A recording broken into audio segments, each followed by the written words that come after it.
Merci beaucoup.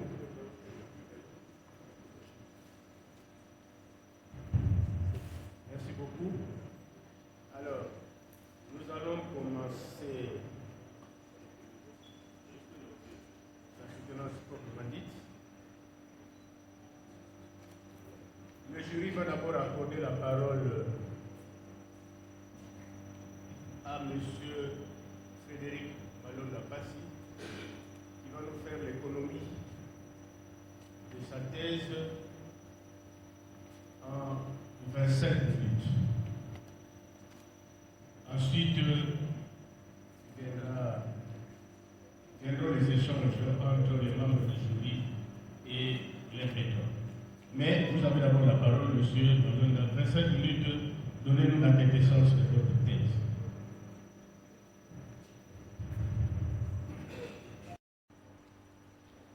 Notre thèse porte sur l'esquisse d'un modèle marketing d'innovation adapté au secteur des télécommunications. Voici de manière synthétique le plan de notre exposé. Le premier point sera axé sur le contexte et justification de l'étude, l'état de la question, la problématique, les hypothèses, les objectifs du travail, l'approche méthodologique, les cadres théoriques, l'articulation du travail, les résultats, la présentation du modèle OPSI-MPF, implications et apports et voies à explorer. S'agissant du contexte et justification de l'étude, le secteur des télécommunications est confronté par une concurrence accrue. Les clients constituent le fondement de la stratégie organisationnelle de l'entreprise. Les clients font partie des acteurs du micro-environnement de l'entreprise. On ne peut pas parler du marché s'il n'y a pas la présence des clients. Raison pour laquelle ces entreprises doivent faire en sorte que les clients soient satisfaits, les clients puissent se retrouver vis-à-vis de leurs différents produits et services. S'agissant de l'état de la question, plusieurs auteurs qui ont démontré que le succès d'une innovation dépendra non seulement de ses caractéristiques techniques, mais aussi de son adéquation aux besoins des utilisateurs. Raison pour laquelle, en marketing, nous insistons sur la satisfaction des besoins, c'est-à-dire ce que l'entreprise veut mettre à la disposition du marché doit impérativement répondre aux attentes des clients. Or, avant de mettre le produit ou les services dans ce marché, au préalable, il faudra d'abord chercher comment analyser le marché. Vous devez passer par les études de marché pour comprendre les besoins réels, ce que le consommateur veut. Problématique de la recherche. Le succès des innovations dépendra de la réponse aux besoins des consommateurs, utilisateurs et abonnés. Ces entreprises éprouvent de nombreux défis, entre autres, l'insuffisance des études de marché, les stratégies de communication inadaptées, la faible culture numérique et la faible exploitation des données clients. Raison pour laquelle nous avions prévu quelques préoccupations ci-après. Notre préoccupation principale, c'est d'écrire comme suit: les entreprises de télécommunications en RDC intègrent totalement les modèles marketing d'innovation. De cette question centrale ressortent les préoccupations ci-après. Quels sont les déterminants qui n'influencent pas l'application du modèle marketing d'innovation? Quelles sont les stratégies managériales à utiliser pour améliorer la gestion quotidienne de ces entreprises? S'agissant des hypothèses, l'hypothèse principale nous dit ceci: les entreprises de télécommunications en RDC intègrent partiellement les modèles marketing d'innovation.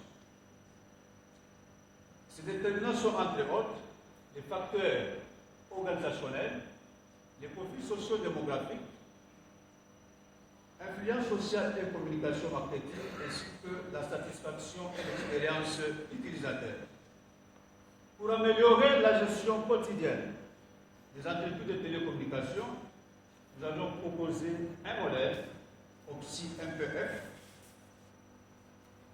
Concernant les objectifs de l'étude, l'objectif principal de notre œuvre est d'évaluer les modèles marketing d'innovation des entreprises de télécommunications. Il est à préciser les objectifs spécifiques suivants. Identifier les déterminants qui posent problème, proposer un modèle marketing d'innovation.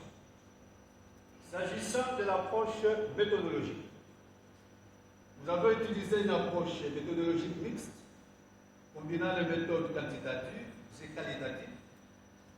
Sur le plan épistémologique, notre thèse s'inscrit dans le paradigme positiviste et socio-constructiviste pour appréhender les phénomènes étudiés. Cadre théorique. Voici de manière schématique de notre cadre théorique. Monsieur le Président, avec votre autorisation, si je peux mettre le... Oui,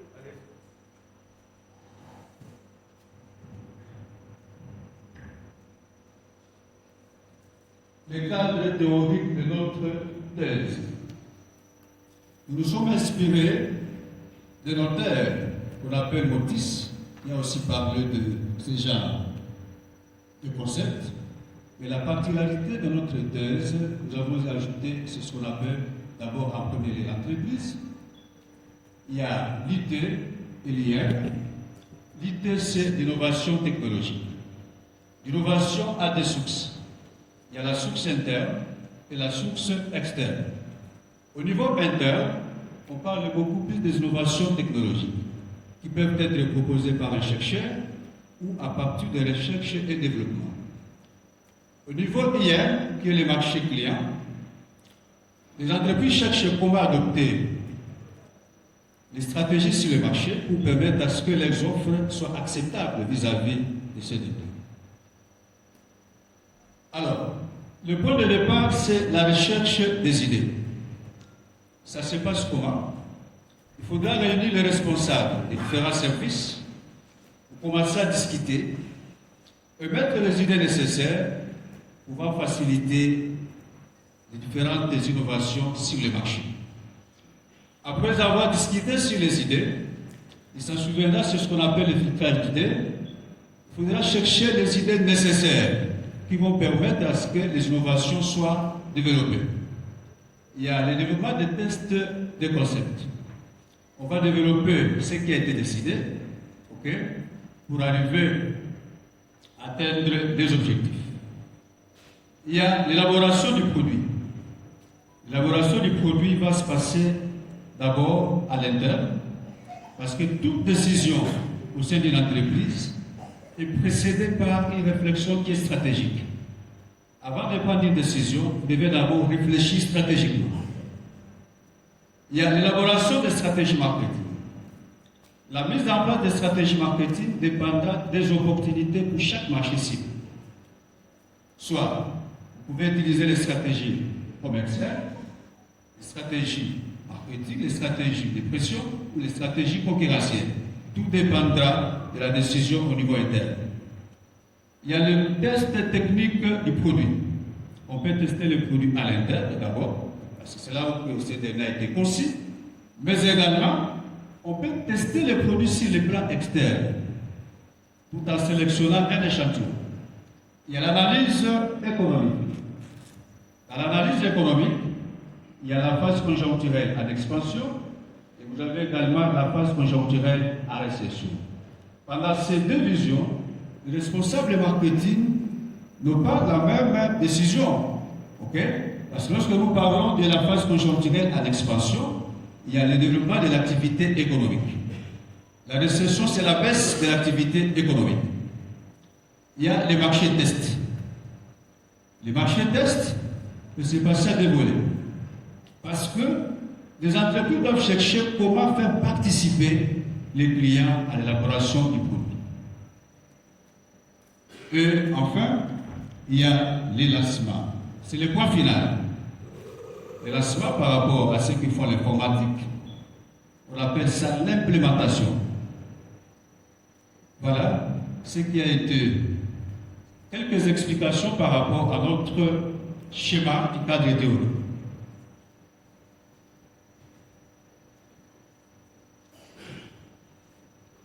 Les résultats.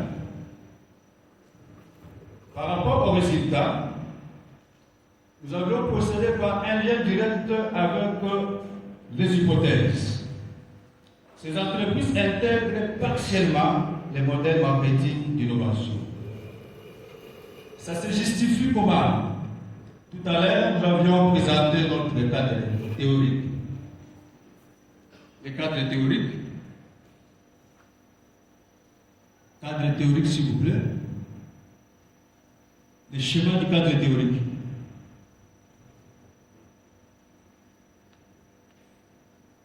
Voilà. Nous avons dit que les entreprises intègrent partiellement les modèles marketing d'innovation. Ça se justifie comment? Déjà au niveau des innovations technologiques, nous avons parlé de deux sources. Il y a la source interne et la source externe. Et ces entreprises se focalisent beaucoup plus au niveau interne. Raison pour laquelle vous allez voir dans les résultats, l'activité interne représente 85%. Et au niveau externe, on n'a que 15%. Ça, c'est une entorse. Et nous, en tant que spécialistes dans le domaine, nous avons jugé bon que les innovations sur le marché puissent porter également une touche particulière des clients. Ça va se passer comment? Les entreprises doivent procéder par ce qu'on appelle la co-innovation. C'est quoi la co-innovation? Il faudra faire participer les clients dans les processus d'innovation. On évolue. Notre deuxième hypothèse, quels sont les déterminants qui ne favorisent pas l'adoption des innovations? Parmi les déterminants, il y a premièrement les facteurs organisationnels. Deuxièmement, il y a les facteurs socio-démographiques. Il y a les facteurs liés à la satisfaction expérience utilisateur. Et les facteurs liés à l'influence sociale et communication marketing. S'agissant des facteurs organisationnels, on nous dit que le rôle déterminant des dispositifs organisationnels internes dans l'amélioration du développement des innovations. C'est-à-dire, les entreprises doivent renforcer le processus sur le plan interne. Il faudra que le processus soit structuré. Lorsque le processus est structuré, ça va donner ce qu'on appelle la performance au niveau interne. Il y a les facteurs socio-démographiques. Dans les facteurs socio-démographiques, nous avons pris l'âge, le niveau d'éducation et l'ancienneté des âges. Ce sont des déterminants qui permettent à ce que l'homme du marketing puisse avoir une décision sur l'ensemble des organisations. Vous avez l'âge, le niveau d'instruction, ancienneté des âges. Ces résultats montrent que l'âge, le niveau d'éducation et l'ancienneté des âges influencent la facilité d'adoption des innovations. Parce que la perception des innovations vis-à-vis du marché dépendra également de l'âge, du niveau d'éducation par rapport à la population, mais aussi l'ancienneté des âges. Les facteurs liés à la satisfaction et expérience utilisateur. Nous avons vu les cas de 4 entreprises de télécommunications. Qu'est-ce qu'il dit? La durée d'abonnement influence significativement l'adoption des innovations, y compris les degrés de satisfaction des abonnés. Au fur et à mesure que vous utilisez les différents services, ça peut vous permettre d'avoir une expérience sur ces domaines. Les facteurs liés à l'influence sociale et communication. On a pris le cas des modèles globaux. Le mode d'apprentissage des services techniques de téléphonie mobile influence le niveau d'adoption des innovations proposées.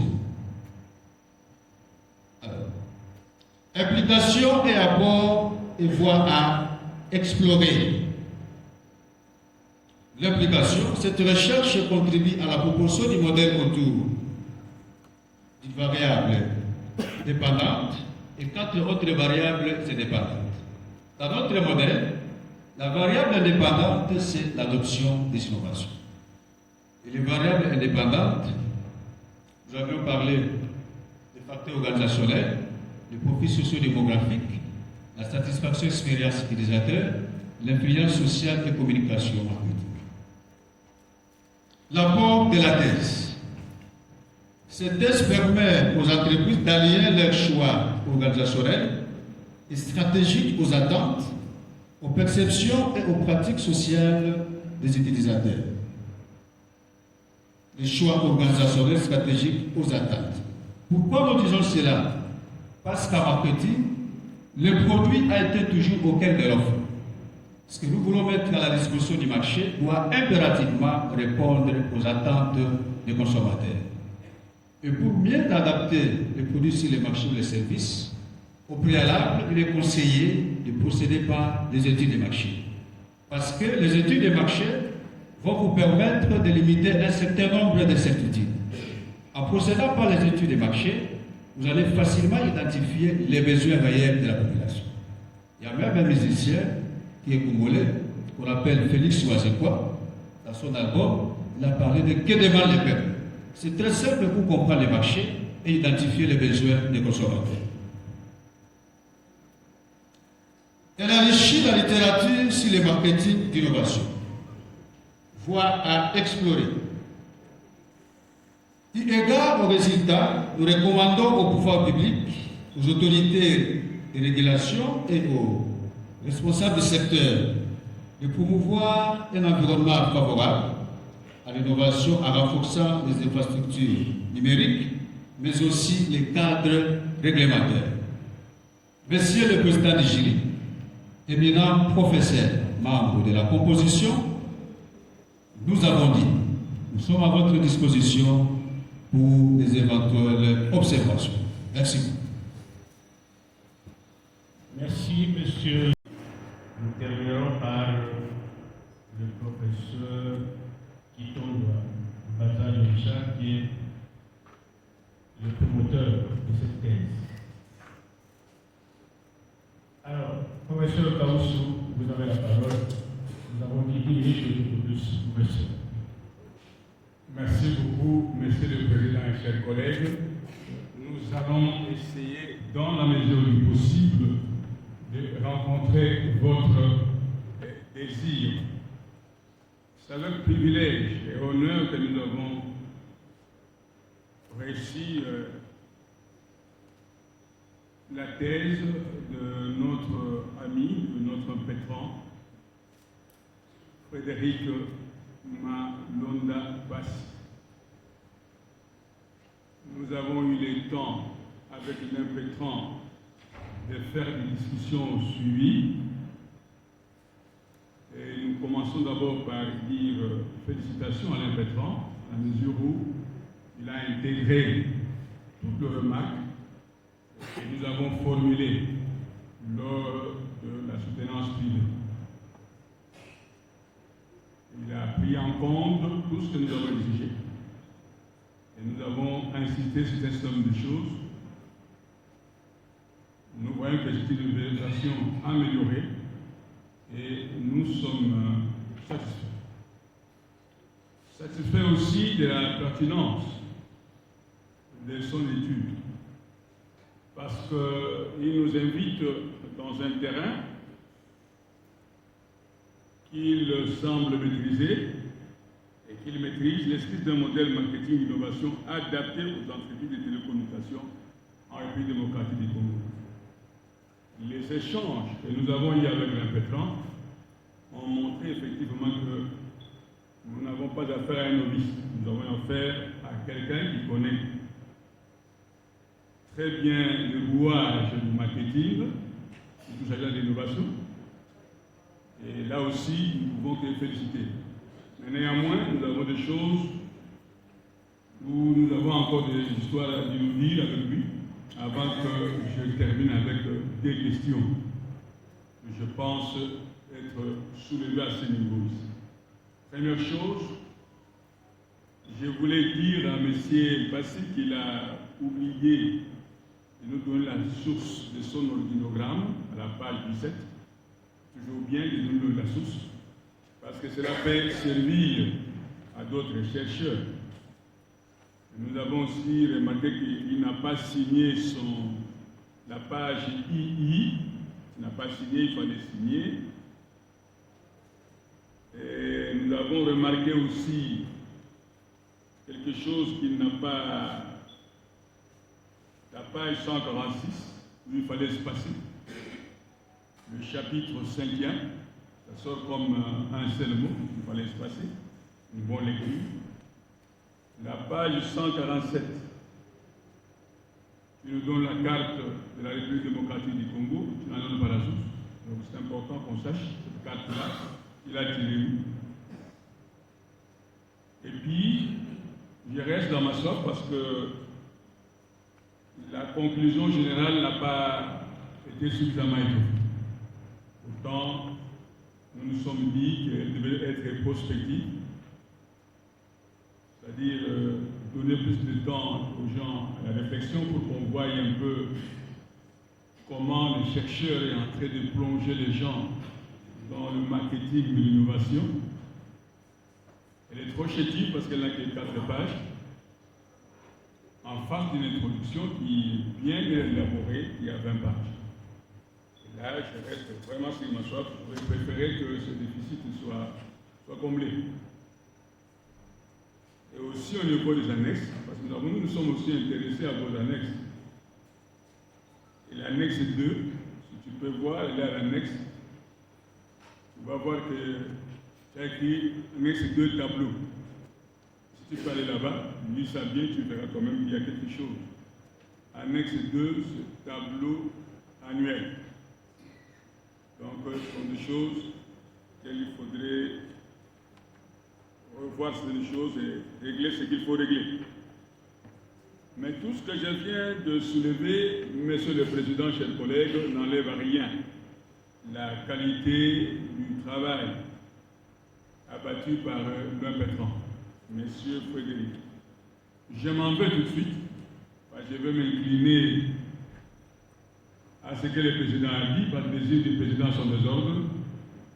Je voulais bien m'incliner. Et Monsieur le Président, je passe avec votre autorisation aux deux questions que j'ai prévues pour M. Frédéric. Voici la première question. Monsieur Frédéric, alors que tu me regardes droit dans les yeux, est-ce que tu peux me dire quelle est la ligne de démarcation entre les modèles usités par les 4 entreprises, je cite, Vodacom, RTL, Orange, Africa. Vous voulez encore répondre? Quelle est la ligne de démarcation entre les modèles usités par les 4 entreprises qui ont fait l'objet de ton étude, de ta recherche?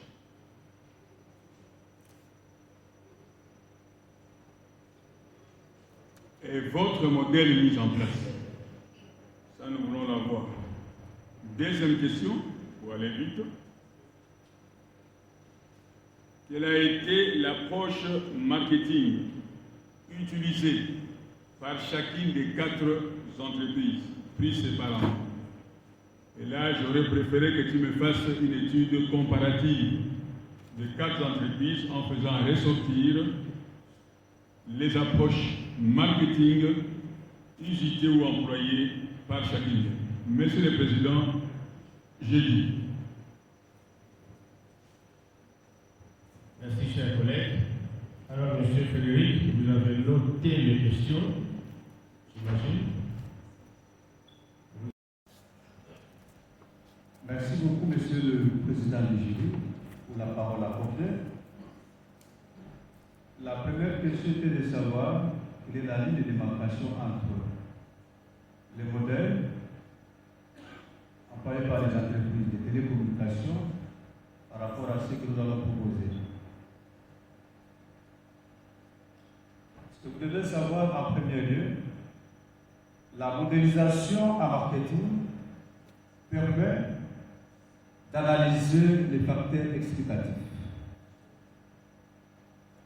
Lorsqu'il y a un problème par rapport au marketing sur le marché, il y a des modèles appropriés qu'il faudra utiliser. On peut prendre les cas où l'analyser les comportements du consommateur.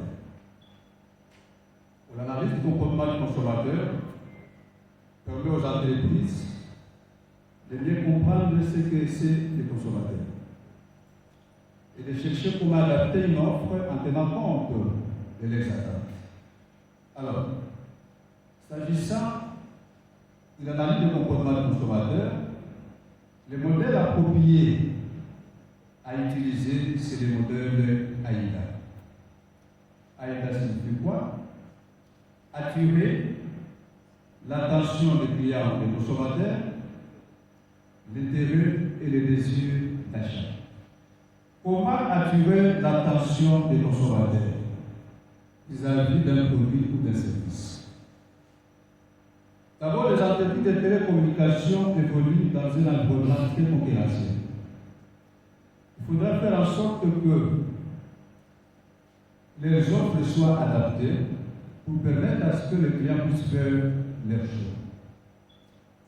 On attire l'attention des clients également en mettant à leur disposition de nouvelles offres de produits et de services.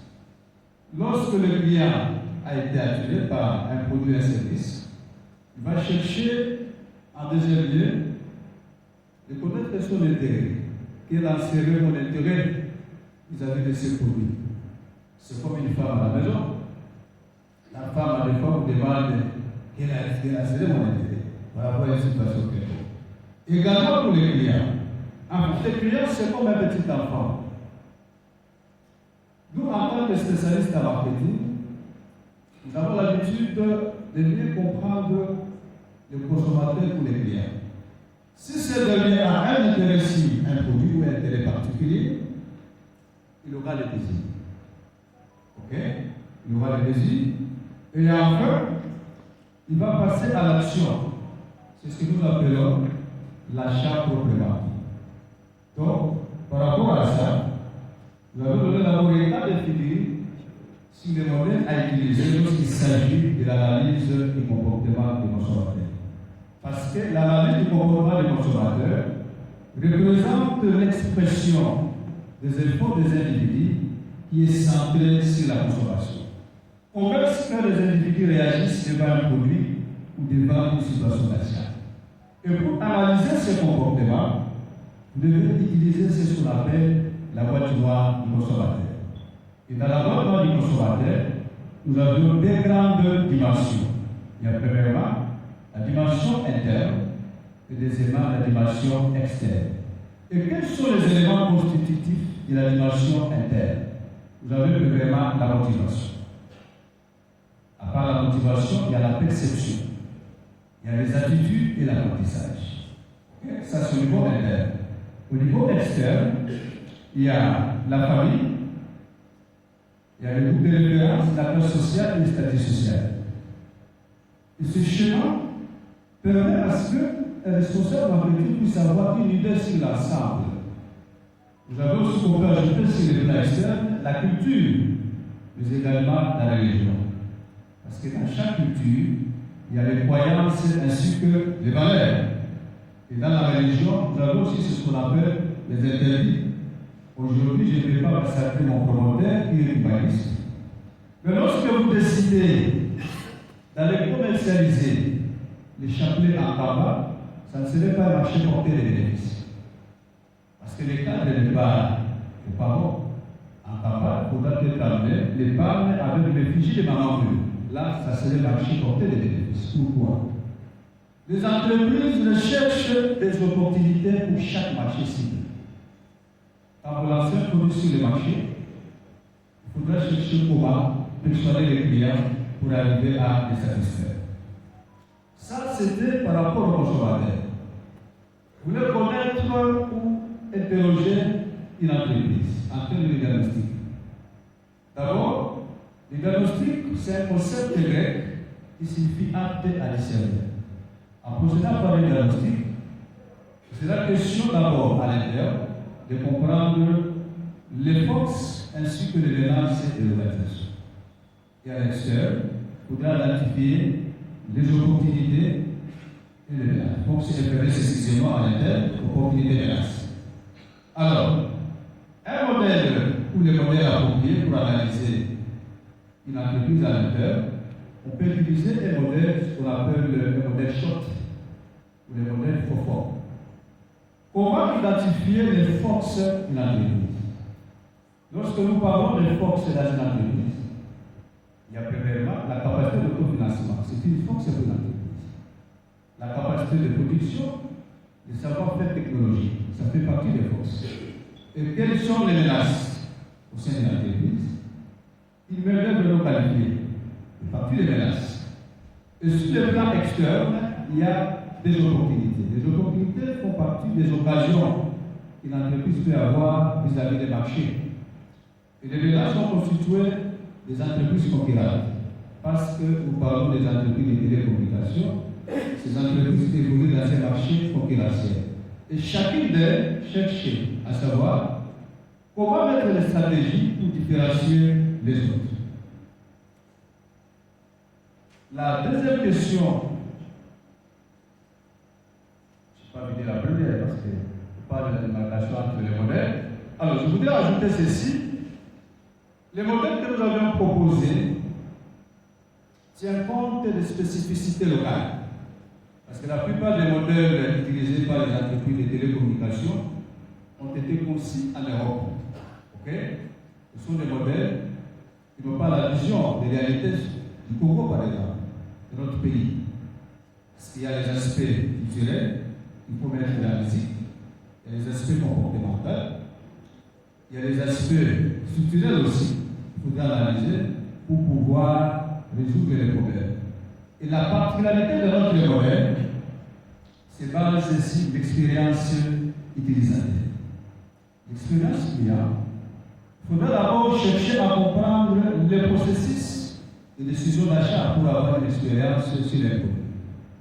Dans le processus de décision d'achat, il y a différentes étapes qu'il faudra analyser.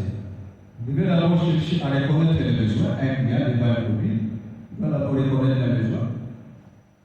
Il va rechercher les informations si c'est derrière. Il doit évaluer les alternatives. La quatrième possibilité, c'est la prise de décision. Et enfin, ça serait le comportement post-achat.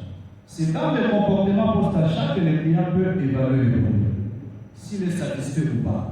Un client qui est satisfait peut revenir sur le même lieu pour procéder au réachat. Mais celui qui est insatisfait, il va vous tourner les dos. Raison pour laquelle nous insistons en marketing en disant que le client est la personne la plus importante de vos activités. On ne peut pas parler du marché s'il n'y a pas la présence des clients. Les clients, c'est la raison. La deuxième question, quelle a été l'approche marketing employée par chacune des entreprises? Généralement, si nous parlons de marketing au niveau interne, il y a des variables opérationnelles qui peuvent faire en sorte que l'entreprise puisse se démarquer vis-à-vis du marché. Et parmi les variables opérationnelles qui a été énumérées par Cathy, vous avez les 4 P. Ce sont des variables qui permettent à ce qu'une entreprise puisse entrer en opérationnalité sur les marchés. Et comment dégager les spécificités? Dans chaque entreprise de télécommunication, il y a des spécificités en termes de la classification. Vous allez voir, l'entreprise comme Vodafone se spécialise beaucoup plus sur la technologie. Et quand vous allez à Vodafone, vous comprendrez que c'est bien mentionné. La technologie permet à ce que cette entreprise, excusez-moi, puisse se vendre bien sur le marché. Et la force motrice de la destinée de l'homme est fondée sur la technologie. Les pays très avancés aujourd'hui, ce sont des pays qui ont développé la technologie. Malheureusement, dans notre pays, ça pose problème. Parce que même les innovations proposées par ces entreprises ont du mal à être adoptées. Parce qu'il y a des contraintes sur les plans infrastructurels, il y a des contraintes, mais également au niveau énergétique. Ça ne permet pas à ce que l'innovation soit adoptée, mais également que les clients puissent s'approprier de ces dernières.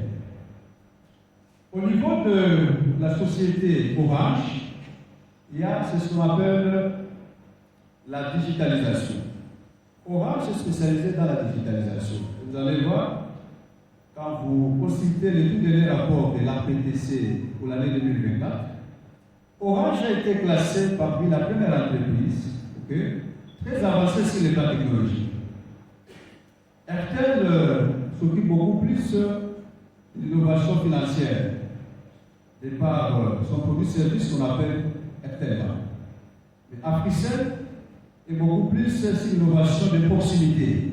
Raison pour laquelle on vous dit que l'Africell, c'est le réseau du peuple. Voilà, monsieur le secrétaire d'Égypte, ce que nous avons. Chers collègues, vous avez suivi la réaction de l'État. Alors, est-ce que vous êtes satisfait? Merci, je suis satisfait parce que le temps a avancé en quelques temps, pratiquement plusieurs éléments. C'était pas facile à ce niveau de lancer plusieurs éléments, mais ça montre ça en unité, la maîtrise de la question du problème prêt. Je suis satisfait. Merci, Président. D'emblée, je voudrais féliciter M. Malonda pour le travail qu'il a abattu. Je considère qu'il a escaladé une montagne. Je n'oserais pas dire en tant que serviteur de Dieu qui est une montagne devant Malonda. Parce que lorsque nous l'avons reçu en défense privée, il y avait beaucoup de choses comme l'a dit le secrétaire, le prof Kaoussou, vous avez intégré tout ce que nous avons demandé. Finalement, la sauce a pris. Ce qui me plaît dans ce travail final, c'est le soubassement théorique. Comment vous êtes arrivé à combiner à la fois la théorie de Rogers et celle de Schumpeter, et aussi à introduire une notion que je retrouve rarement dans les défenses de thèse lorsqu'il s'agit d'innovation. C'est la co-innovation. Ce n'est pas seulement une innovation qui s'est faite en vase clos au niveau interne, mais c'est une innovation qui s'est faite avec le public. C'est très très important. S'il y a d'autres amis qui voudraient suivre votre schéma, votre exemple, qui sachent que lorsqu'on introduit l'innovation dans une entreprise, c'est mieux de le faire avec le public, en co-innovation. Si vous prenez une entreprise comme Toyota, aujourd'hui leader dans le secteur automobile, c'est parce qu'elle est allée en co-innovation. Vous prenez Samsung, leader dans les innovations, pratique aussi la co-innovation. Alors, j'en fais mienne les remarques du prof Kaoussou quant aux références. C'est très très important. Même vos propres tableaux, on ne sait pas. Il y a des tableaux signés par vous-même, venant de nous, mais d'autres tableaux, on ne sait pas. Donc il faudrait corriger ça. Moi j'ai un petit souci, je remarque au niveau de la bibliographie que chaque fois il y a des défenses de thèse, nos amis oublient que nous aussi nous publions. Je vois que la plupart d'auteurs sont étrangers, c'est comme si nous on n'a pas publié l'ouvrage. Vous savez qu'il y a des ouvrages que nous avons publiés au niveau marketing. Alors, autre chose, votre exposé oral, ça m'a beaucoup plu. Je me suis un peu retrouvé. Alors là, je me dis, puisque l'âge avance, je me dis qu'on peut dormir tranquillement. Je me rappelle quand je suis venu d'Europe, il y avait souvent des combats d'arrière-garde entre ceux qui font le marketing et autre chose. C'est comme si on ne comprenait pas bien cette chose. Mais de plus en plus, je remarque qu'il y a de bons marketeurs, ceux qui portent haut au flambeau de cette science. Moi, j'ai 2 questions. La première, puisqu'on a parlé de la théorie de Rogers et de Schumpeter, en quoi ces 2 théories vous ont aidé pour asseoir votre propre travail, surtout en ce qui concerne le modèle que vous avez proposé? Vous avez compris la question? Donc, puisqu'il nous donne 1 minute, je vais aller à 3 questions. Alors, sous-question. Je sais que la défense privée, ça nous a un peu intrigué, on a rigolé. Alors, c'est quoi ça, le modèle OPSI-MPP? C'est quoi ça, ce modèle? Quelle est la différence entre ce modèle et les autres qui ont été proposés? Voilà. Ça sera tout, monsieur le professeur président. Merci beaucoup, chers collègues. Monsieur Frédéric, mes questions ont été notées. Très bien noté. Monsieur. Alors, vous avez la parole pour répondre. Merci beaucoup pour la parole apportée. La première préoccupation était de savoir en quoi ces 2 théories nous ont aidé à asseoir notre thèse de doctorat.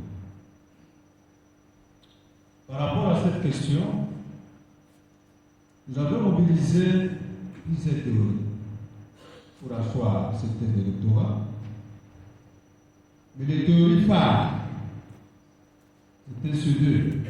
La théorie de Schumpeter et la théorie de Werner Rogers. Schumpeter dit que sans innovation, il n'y a pas de profit. Sans profit, on ne peut pas parler d'innovation. En fait, les innovations déterminent la compétitivité des entreprises sur le marché. Dans un marché concurrentiel, il faudra chercher à savoir comment se positionner. Vous avez le produit ou le service et vous les mettez à la disposition du marché. La première des choses, il faudra d'abord chercher à identifier votre cible. Nous avons un produit. Qu'ils vont consommer ou utiliser ces produits ou ces services. Après avoir identifié la cible, il faudra passer à la deuxième étape que nous appelons la segmentation du marché. Et en dernier lieu, ça serait le positionnement. La cible constitue des acteurs ou des acheteurs potentiels qu'une entreprise cherche à fidéliser ou à conserver par des actions marketing après avoir segmenté son marché. En ciblant les marchés, ça va réduire les incertitudes émanant de l'offre qui a été mobilisée ou produite au niveau interne. Lorsque vous passez à la segmentation, il faudra découper les marchés dans un sous-ensemble homogène, c'est-à-dire on peut diviser les marchés en 4. Vous avez les marchés A, les marchés B, les marchés C et les marchés D. Mais que recherchent les entreprises? Les entreprises ne recherchent que des opportunités pour chaque marché cible. Quand vous divisez les marchés en découpage, il y a des petits créneaux en termes de niches qui sont des marchés porteurs de bénéfices. Parce qu'une entreprise a des charges à l'interne qu'elle doit supporter, et l'entreprise a l'obligation également de satisfaire à l'externe les utilisateurs. Parce que la satisfaction fait partie des piliers du marketing. Vous devez d'abord orienter le produit vers le marché.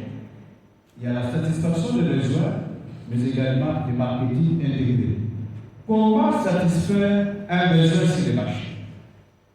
D'abord, le besoin, c'est un manque, un sentiment de manque éprouvé par un individu. Il faut chercher comment les combler. Nous sommes dans un marché. Pour identifier les besoins, il faudra des censitaires en procédant par des études de marché. Et ça va vous permettre d'éliminer un certain nombre d'incertitudes. Lorsque vous procédez par les études de marché, vous allez identifier les besoins réels. Vous allez également connaître les pouvoirs d'achat de la population. Parce que dans les pouvoirs d'achat, il y a les prix, les revenus, l'épargne et les crédits. Alors, il est à noter que la théorie des Rogers nous a permis également de comprendre le processus en ce qui concerne l'adoption des innovations. Il y a certaines innovations qui peuvent prendre plusieurs années pour être adoptées sur les marchés. Parce que chaque client éprouve ses spécificités par rapport aux différentes préférences. En marketing, même les couleurs ont des significations. Parce qu'il y a des études de marché, on peut prendre les cas. Nous avions animé à son temps un cours qu'on appelle les méthodes de recherche et études de marketing. Dans les méthodes de recherche et études de marketing, il y a des études de cas. Il y avait un cadre de notation fabriqué aux États-Unis d'Amérique. Ce produit a été commercialisé presque sur le plan international. Mais il a eu un constat amer. Il disait que la marque est bien là, mais parmi les différentes couleurs, c'est la couleur rouge qui posait problème. Pourquoi? Parce que dans ces pays-là, la couleur rouge symbolisait la mort. C'est-à-dire que les gens ne pouvaient pas acheter. Donc la culture a une importance capitale. Parce que dans chaque culture, il y a les croyances ainsi que les valeurs. Il y a aussi les intérêts. Quand vous allez chez moi, dans le Congo central, précisément à Manda, vous allez voir, il y a une tribu qu'on appelle les Basolongo. Les Basolongo, avant que les filles puissent se marier, elles doivent entrer dans le système qu'on appelle les Kikubi. Pendant quelques temps, pour être initiés. Quand vous allez chez les Baswaïs, les vaches, il y a ce qu'on appelle les Kibilites. Vous voyez? Ainsi de suite. Donc, la culture a une influence capitale, dans les choix, même dans les habitudes de consommation. La deuxième question par rapport à notre modèle, OPSI, MPF. O, c'est les facteurs organisationnels. P, c'est les profils socio-démographiques. S, c'est la satisfaction de l'expérience utilisateur. Et U, c'est l'influence sociale de la communication. MPF, ce sont nos initiales. M, c'est Malona. P, c'est Passy. F, c'est Frédéric. Alors, la particularité de notre modèle, nous l'avions dit tantôt dans notre exposé, nous avons pris en compte les spécificités locales, la culture, le comportement, mais également les habitudes de consommation. Parce qu'un consommateur devant un produit ou un service, il a une attitude à prouver pour passer à l'action. Il doit d'abord analyser ces services ou ces produits pour avoir une idée sur l'ensemble. Est-ce qu'on peut avoir l'habitude ou soit la facilité d'acheter, mais vous n'avez pas le pouvoir d'achat. Parce que dans ce concept, il y a le pouvoir d'achat et le pouvoir d'achat. Le pouvoir d'achat, c'est cette capacité que les clients peuvent avoir en contrepartie, après avoir débouché une somme d'argent pour recevoir les produits et services. Mais le pouvoir d'achat, c'est l'envie. Ça nous arrive des fois. Vous entrez dans un supermarché, vous avez l'argent, mais vous n'avez pas l'envie d'acheter. Et vous allez voir dans les supermarchés généralement, c'est un peu développé parce que dans les supermarchés, il y a ce qu'on appelle les libre-services. Et dans chaque coin, vous trouverez un responsable des produits. On les appelle les chefs des produits, qui donnent un certain nombre d'informations. Donc, professeur Zéza, vous avez dit que notre modèle tient compte des spécificités locales, qui permet à faire la différenciation entre les modèles qui ont été conçus en Europe, qui ne tiennent même pas compte des réalités de notre pays. Merci.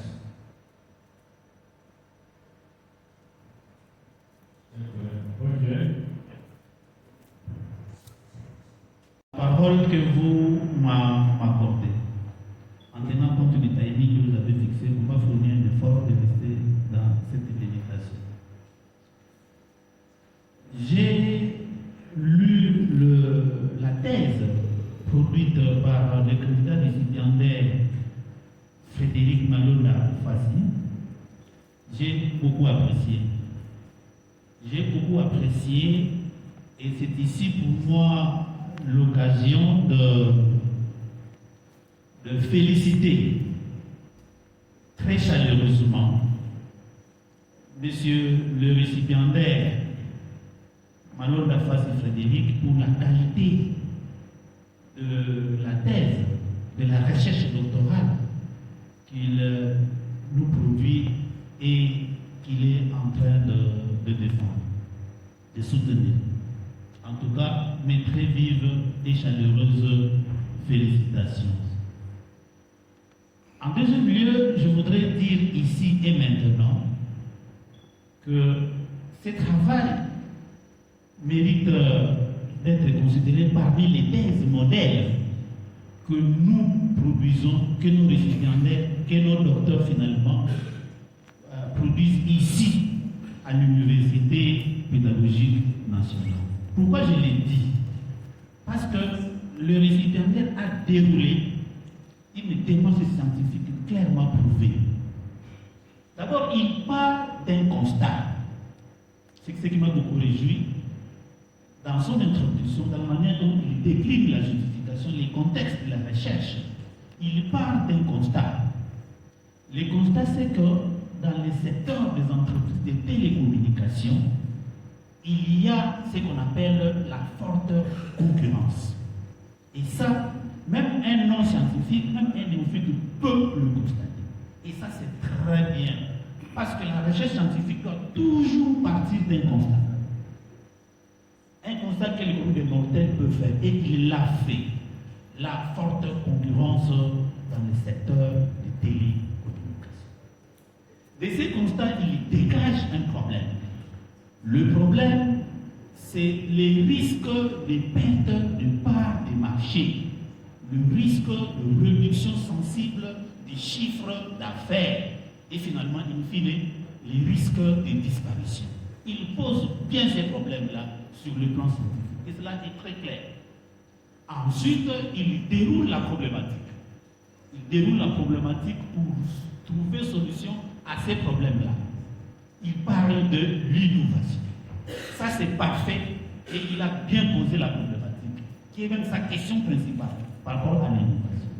Pourquoi? Parce que l'innovation fait partie non pas des stratégies adaptatives, mais l'innovation fait partie effectivement des stratégies proactives, des stratégies d'attaque. Non seulement pour conquérir les statuts de leader, mais en plus pour se maintenir. Donc c'est parfait, le travail est très bien fait à ce niveau-là. Ensuite, il déroule l'hypothèse. Dans son hypothèse, il préconise effectivement la solution qui est son modèle, le modèle OPSI-NPF. Très, très parfait. Alors, trêve de commentaires, je ne sais pas aller trop loin parce que déjà, votre travail remplit les critères scientifiques, n'est-ce pas, une thèse de doctorat. Alors, j'ai quelques préoccupations, mais avant d'y aller, vous me permettez de dire un mot concernant votre bibliographie. Dans votre bibliographie, vous l'avez bien présentée, sauf que j'ai été légèrement déçu par le fait que vous n'avez pas numéroté vos ressources bibliographiques. Vous avez mis des traits?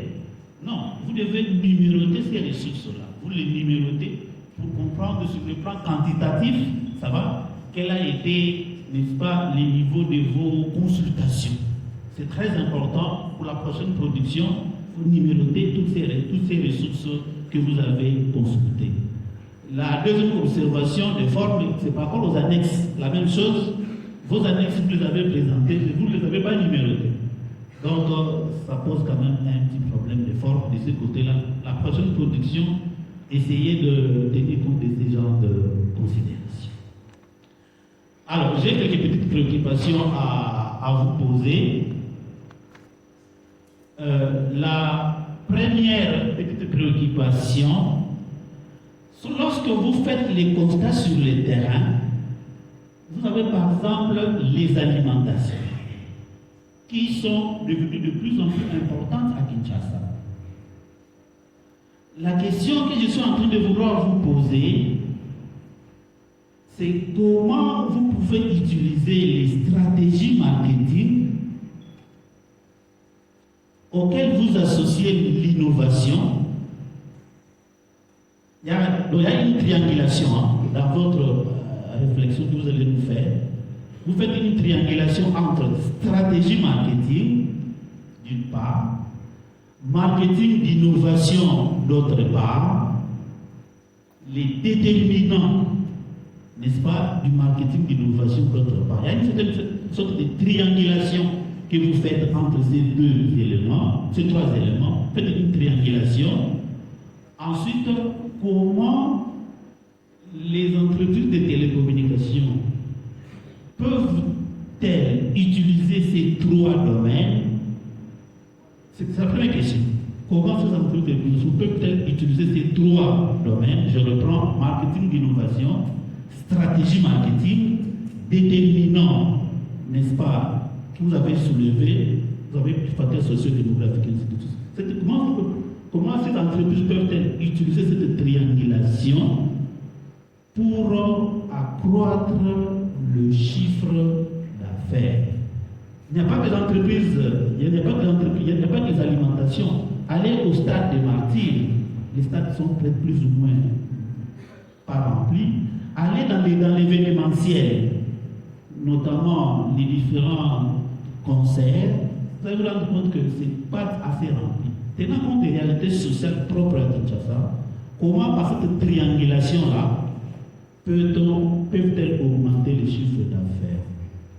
C'est une question qui concilie pratique et votre thèse ici. La deuxième question, je voudrais savoir, par rapport à vos deux théories principales, la théorie de Schumpeter et la théorie de Rogers, mais j'ai vu aussi, vous avez parlé de théorie de cycle, vous avez parlé beaucoup de théories. Quelle est la théorie qui a justifié votre thèse jusqu'à la fin? Depuis tout à l'heure, mon frère, le professeur César, a glissé un mot sur la particularité de cette théorie-là. Mais moi, je vous pose la question, du point de vue de votre recherche jusqu'à votre conclusion, quelle est la théorie qui a tenu et pourquoi? Quelle est la théorie qui a tenu et pourquoi? Alors, je vais aborder la dernière préoccupation, en tout cas, en ce qui me concerne. C'est l'approche stratégique. Tout est dans la stratégie, l'approche stratégique. Et ici et maintenant, je voudrais poser d'abord le contexte. C'est qu'il y a une vision marketing par rapport à cet environnement concurrentiel, c'est d'être de benchmark supply, le meilleur fournisseur de services. Ça, c'est du point de vue du fournisseur que sont les entreprises Vodacom, Airtel, n'est-ce pas, Orange et Africell.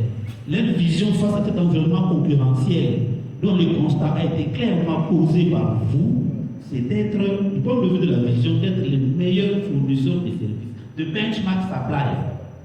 Ça, c'est du point de vue de producteur de l'entreprise. Mais du point de vue de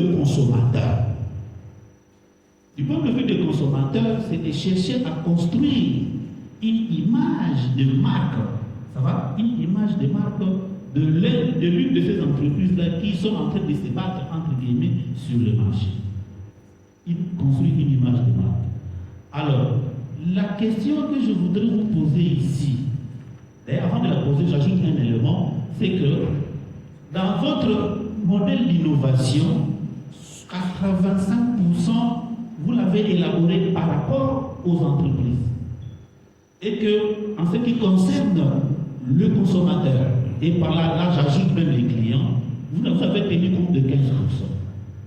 Et pourtant, dans votre stratégie de recherche, vous avez fait vos enquêtes auprès de 1225 abonnés. Regardez cela. 1225 abonnés par rapport aux consommateurs. Mais par rapport à ces 4 entreprises, vous avez fait vos entretiens auprès de 60 agents. Donc, cela a rencontré effectivement la vision marketing du client qui est le roi. Mais dans la manière de construire votre modèle d'innovation, vous avez pris 15% des considérations faites par les clients, par les consommateurs. Ça, c'est un constat qui est fait. Je peux maintenant aller vers la question qui est la dernière. Au regard de la stratégie produit, cycle de vie du produit, c'est la question qu'il faut noter déjà. Au regard de la stratégie cycle de vie du produit, au regard de la stratégie matrice Boston Consulting Group, la matrice BCG, et au regard de la stratégie F4 que vous avez évoquée tout à l'heure, stratégie SWOT, force, faiblesse en interne, opportunité et menace. Comment ces 4 entreprises, et soyez suffisamment factuels, entreprise par entreprise, comment ces 4 entreprises, 1, peuvent-elles atteindre la vision du benchmark supplier? 2, peuvent-elles conquérir la place des leaders et donc accroître les chiffres d'affaires? Ce sont des questions de réflexion. Il faut y répondre en réfléchissant calmement. Comment peuvent-elles atteindre les statuts de benchmark supplier, du meilleur fournisseur de services dans un environnement concurrentiel? Comment les consommateurs peuvent-ils construire l'image de marque de l'une de ces 4 entreprises?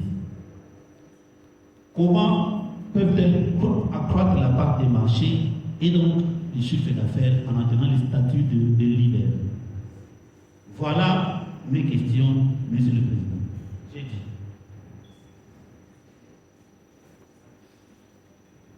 Merci, chers collègues.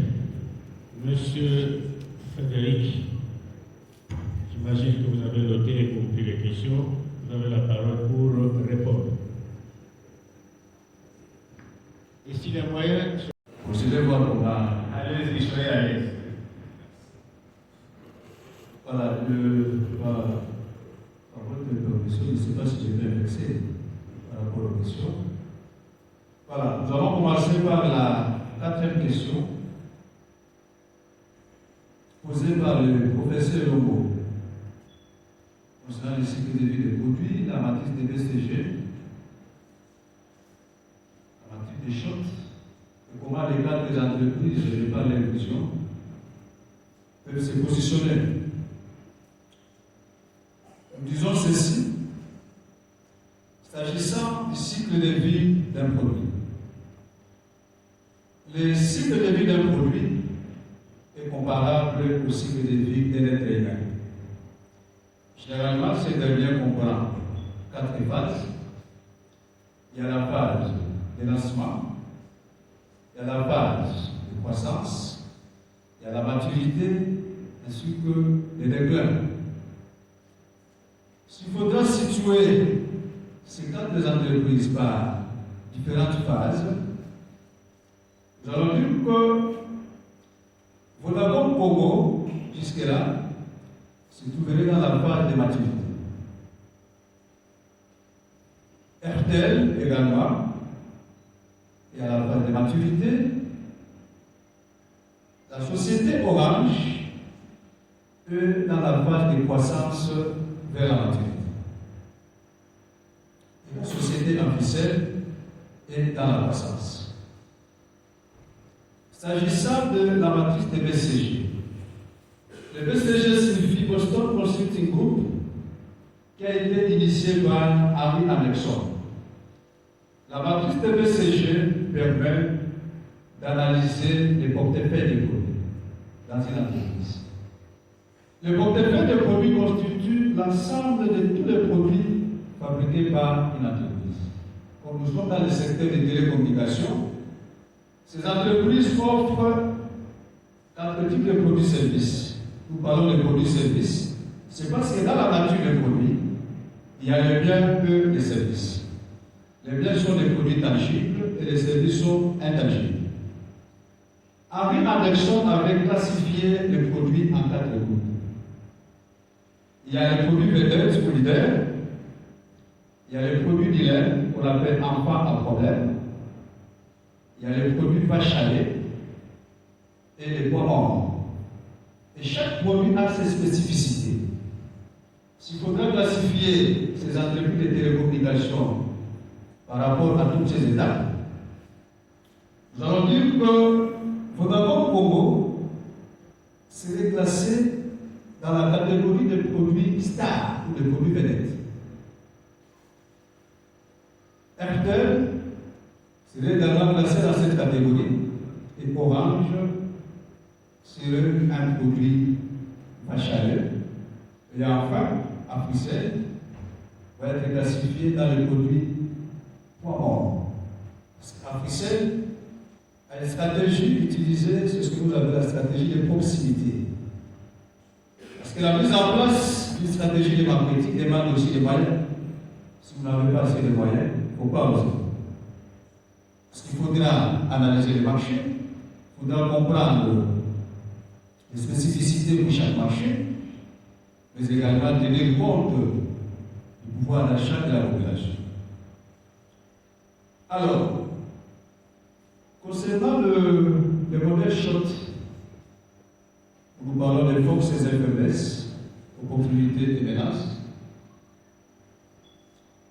S'il faut parler de la classification, nous allons dire que sur le marché de télécommunications en RDC, il faut d'abord Congo pourrait occuper la première place. Et comment identifier cela? Vous devez analyser ce que nous appelons des stratégies concurrentielles, qui sont en nombre de 4. Il y a la stratégie des leaders, la stratégie des challengers, la stratégie des suiveurs et la stratégie des spécialistes. Comment en savoir plus sur le marché des télécommunications dans son ensemble, si on peut parler de l'exemple, de 100%, il faut d'abord préoccuper, à titre d'exemple 50, FTL 30, Orange 20, et FTL 30, Orange 15, ça fait 45, Africell 5%. On détermine la force, c'est par rapport à la part des marchés que détient chaque entreprise. Parce que la part des marchés détermine la compétitivité des entreprises ces dernières. Ça permet également de comprendre ce que les consommateurs ont toujours l'habitude d'apprécier par rapport aux différentes innovations qu'on peut mettre sur les marchés. Parce qu'on peut calculer la part du marché en pourcentage, mais également en volume. La vision marketing. La vision marketing s'appuie sur l'ensemble de l'organisation. Ça, c'est au niveau interne. C'est au niveau de la direction générale. C'est là où se décident les enjeux. Donc, les entreprises ont l'obligation, sont dans le secteur des télécommunications, de mettre en place un budget nécessaire pour faciliter les différentes actions de marketing citoyen. Parce qu'aujourd'hui, nous constatons qu'il y a des perturbations dans les réseaux.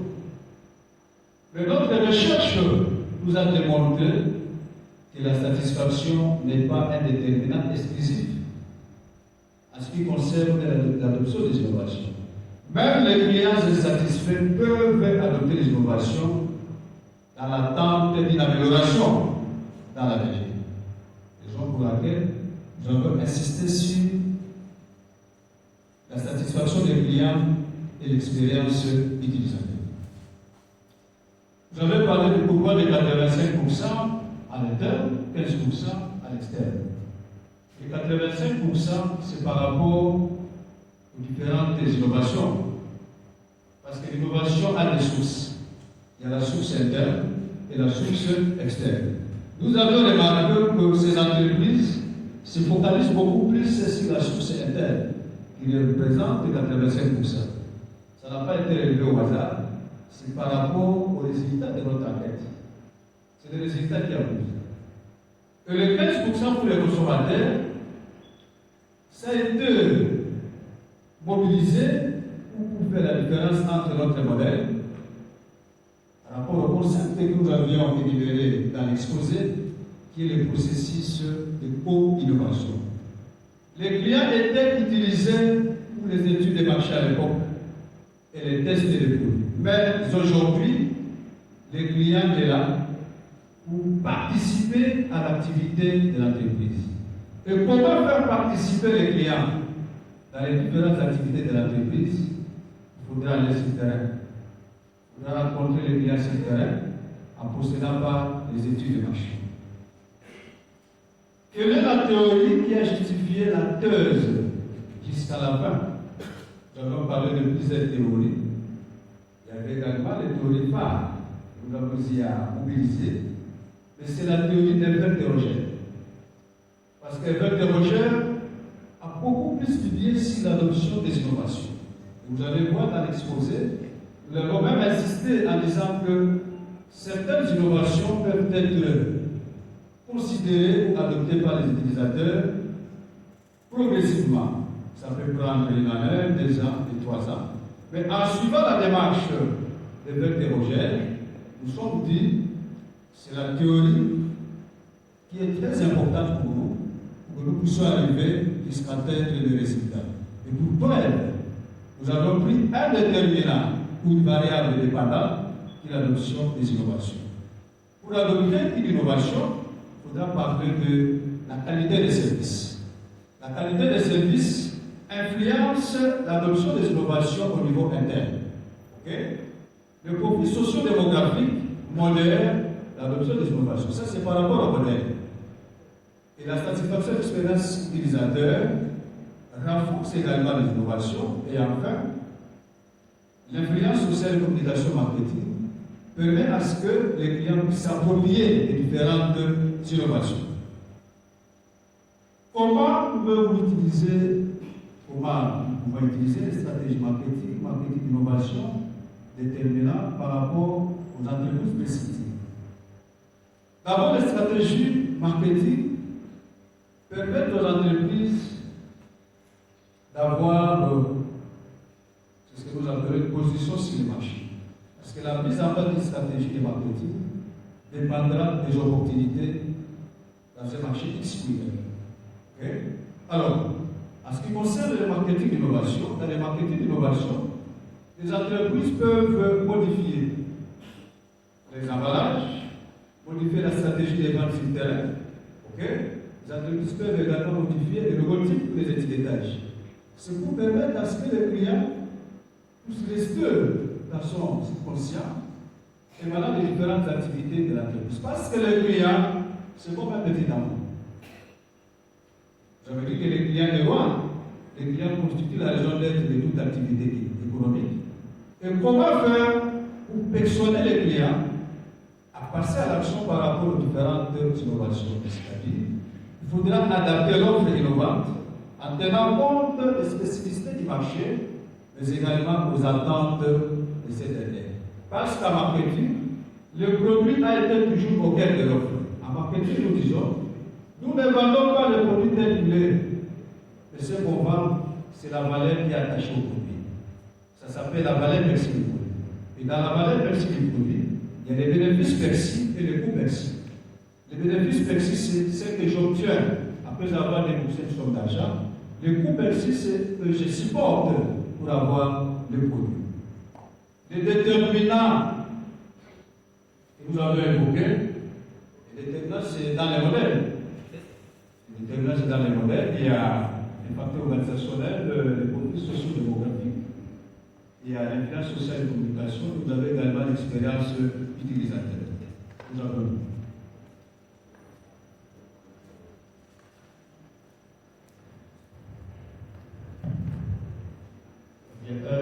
Oui, chers collègues,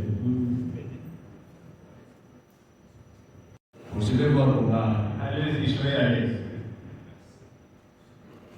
Voilà, par votre question, je ne sais pas si j'ai bien vexé par rapport aux questions.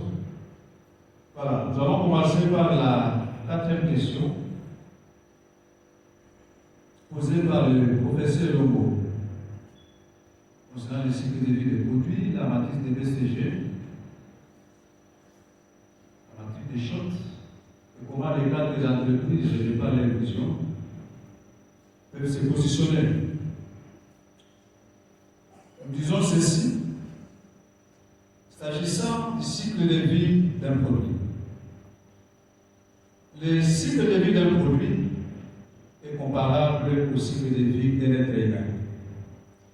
Généralement, ce dernier comprend 4 phases. Il y a la phase de lancement, il y a la phase de croissance, il y a la maturité, ainsi que le déclin.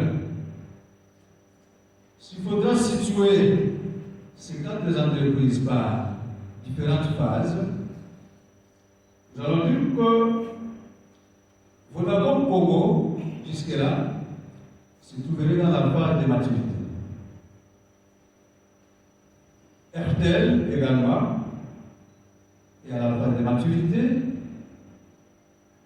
La société Orange est dans la phase de croissance vers la maturité. Et la société Amphicel est dans la croissance. S'agissant de la matrice des BCG, le BCG signifie Boston Consulting Group, qui a été initié par Harry Anderson. La matrice des BCG permet d'analyser les portefeuilles des produits dans une entreprise. Le portefeuille des produits constitue l'ensemble de tous les produits fabriqués par une entreprise. Comme nous sommes dans le secteur des télécommunications, ces entreprises offrent 4 types de produits-services. Nous parlons de produits-services, c'est parce que dans la nature des produits, il y a les biens et les services. Les biens sont des produits tangibles et les services sont intangibles. Henry Anderson avait classifié les produits en 4 groupes. Il y a les produits vedettes ou leaders, il y a les produits dilemme qu'on appelle enfants à problème, il y a les produits vaches à lait et les pois morts. Et chaque produit a ses spécificités. S'il faudrait classifier ces entreprises de télécommunications par rapport à toutes ces étapes, nous allons dire que Vodafone Congo serait classé dans la catégorie des produits stars ou des produits vedettes. RTL serait également classé dans cette catégorie et Orange serait un produit vache à lait. Et enfin, Amphicel va être classifié dans les produits pois morts.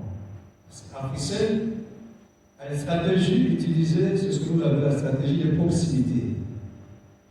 Parce que la mise en place d'une stratégie de marketing demande aussi des moyens. Si vous n'avez pas assez de moyens, il ne faut pas oser.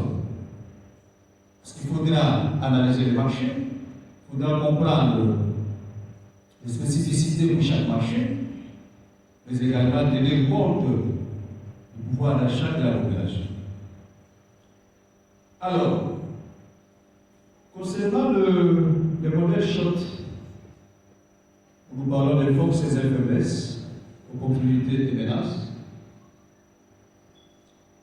S'il faut parler de la classification, nous allons dire que sur le marché de télécommunications à RDC, il faut d'abord Congo pourrait occuper la première place. Et comment identifier cela? Vous devez analyser ce que nous appelons des stratégies concurrentielles, qui sont en nombre de 4. Il y a la stratégie des leaders, la stratégie des challengers, la stratégie des suiveurs et la stratégie des spécialistes. Comment en savoir plus sur le marché des télécommunications dans son ensemble, si on peut parler de l'exemple, de 100%, il faut d'abord préoccuper, à titre d'exemple 50, RTL 30, Orange 20, et RTL 30, Orange 15, ça fait 45, Amphicel 5%. On détermine la force, c'est par rapport à la part des marchés que détient chaque entreprise. Parce que la part des marchés détermine la compétitivité des entreprises, c'est dernier. Ça permet également de comprendre ce que les consommateurs ont toujours l'habitude d'apprécier par rapport aux différentes innovations qu'on peut mettre sur les marchés. Parce qu'on peut calculer la part du marché en pourcentage, mais également en volume. La vision marketing. La vision marketing s'appuie sur l'ensemble de l'organisation. Ça, c'est au niveau interne. C'est au niveau de la direction générale. C'est là où se décident les enjeux. Donc, les entreprises ont l'obligation, surtout dans le secteur des télécommunications, de mettre en place un budget nécessaire pour faciliter les différentes actions du marketing citoyen. Parce qu'aujourd'hui, nous constatons qu'il y a des perturbations dans les réseaux. Mais notre recherche nous a démontré que la satisfaction n'est pas un déterminant exclusif en ce qui concerne l'adoption des innovations. Même les clients insatisfaits peuvent adopter les innovations dans l'attente d'une amélioration dans l'avenir. Raison pour laquelle nous avons insisté sur la satisfaction des clients et l'expérience utilisateur. Vous avez parlé du pouvoir de 85% à l'interne, 15% à l'externe. Les 85%, c'est par rapport aux différentes innovations. Parce que l'innovation a des sources. Il y a la source interne et la source externe. Nous avons remarqué que ces entreprises se focalisent beaucoup plus sur la source interne, qui représente 85%. Ça n'a pas été relevé au hasard, c'est par rapport aux résultats de notre enquête. C'est les résultats qui abusent.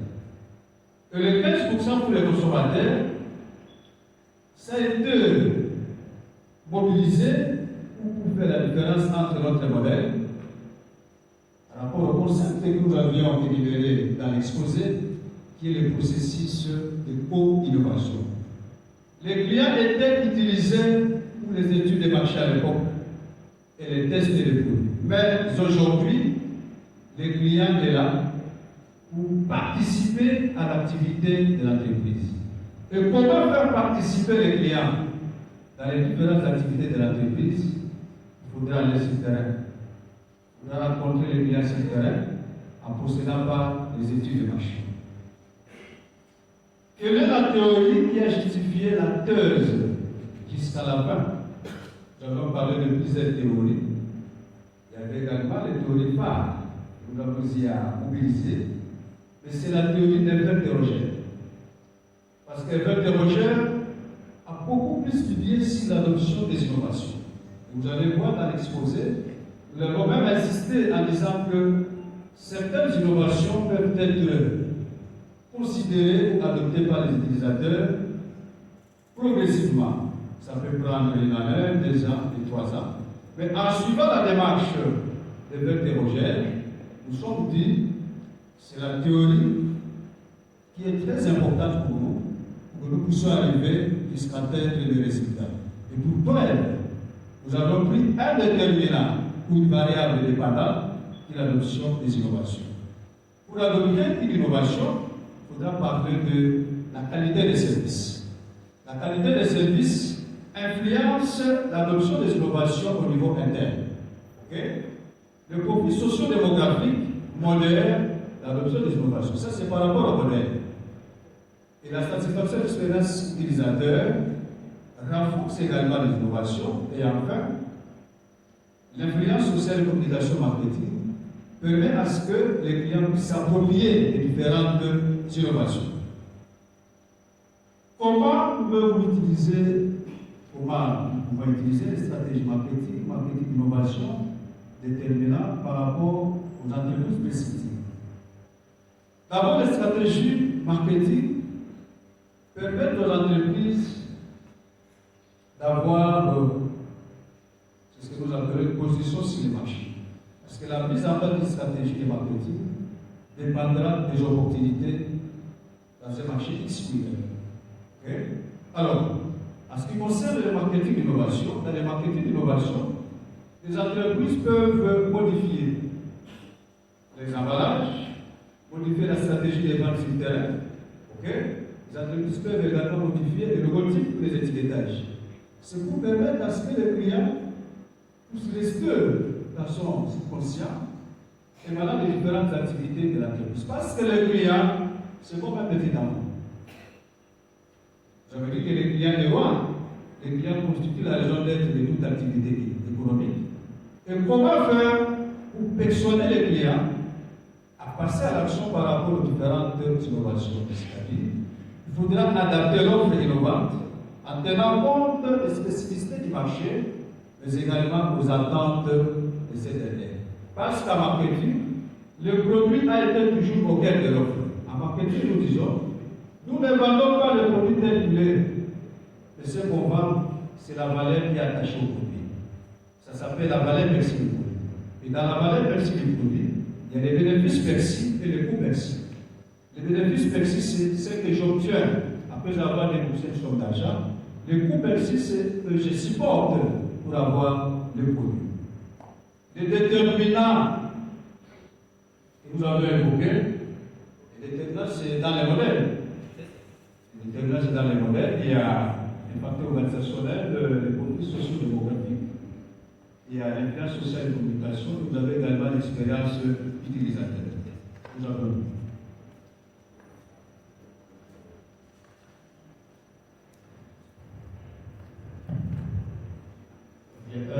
Oui, chers collègues,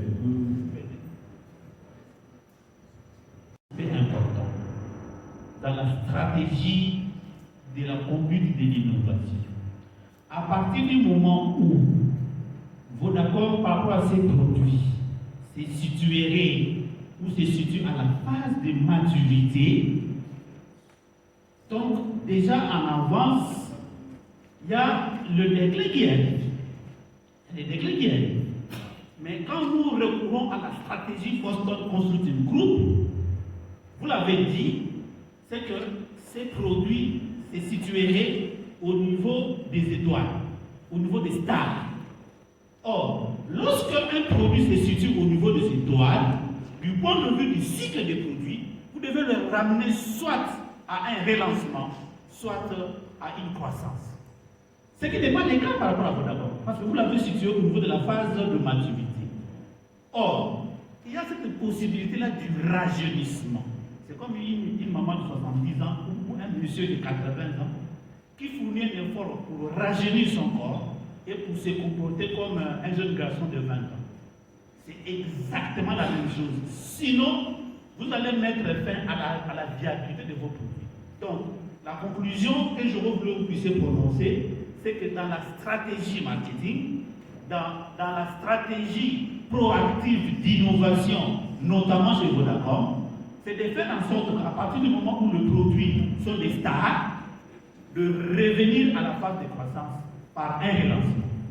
Parce que c'est la phase de croissance qui est en connivence, en équilibre avec les produits qui se positionnent concurrentiellement en tant que stars, en tant qu'étoiles. Très bien, je suis très satisfait. Merci beaucoup. Merci beaucoup, chers collègues.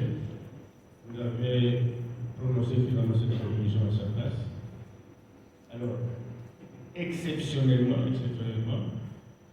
professeur Zeta a demandé la présidence au secrétaire, et on sait parfois comment ça se passe.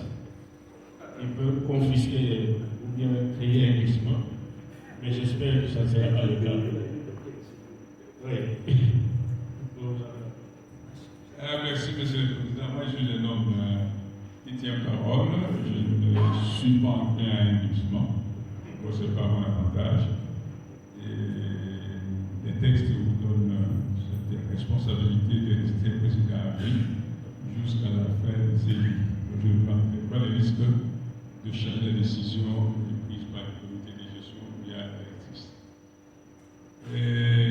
Monsieur le Président Ali, que je suis, vous donne la parole pour examiner notre impétrant.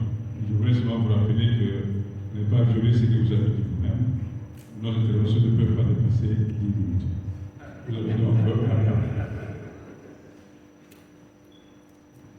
Merci, Monsieur le Président Harry.